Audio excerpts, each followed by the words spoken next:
দেখো আমাদের গাছে কত সুন্দর আম হয়েছে, তাই এই আমগুলোকে আমাদের মাখা করে খেতে দেবে না, তাই চুরি করেই খেতে হলো আজকে। তোমরাও কি কখনো খেয়েছো নিজেদের গাছের আম চুরি করে? আরে আমি খাই। দেখো চলে এসে গাছ থেকে একটা আম পাড়তে, কত কষ্ট করে একটাই আম আমি গাছ থেকে পাড়তে পেরেছি, কারণ বেশি পারলে দিদার কাছে আমি ধরা খেয়ে যেতাম। আর আগের দিন যা ঝড় বৃষ্টি হলো তাতে অনেক আমই নষ্ট হয়েছে। আমি তোমাদের দেখো তুলে তুলে দেখাচ্ছি, ছাদে অনেক আম পড়ে পড়ে নষ্ট হয়ে গেছে।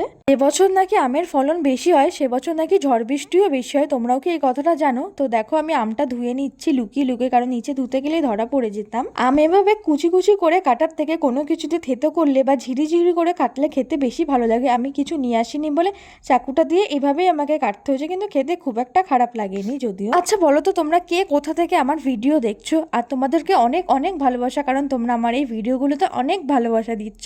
তো এইভাবেই আমার পাশে থেকো তোমরা সবাই। আমাদের সাথে কথা বলতে বলতে আমার আম মাখা হয়ে গেছে নুন আর শুকনো লঙ্কার গুঁড়ো দিয়ে। দেখো কত সুন্দর দেখতে লাগছে, তোমাদেরও এটা নিশ্চয়ই খেতে ইচ্ছা করছে।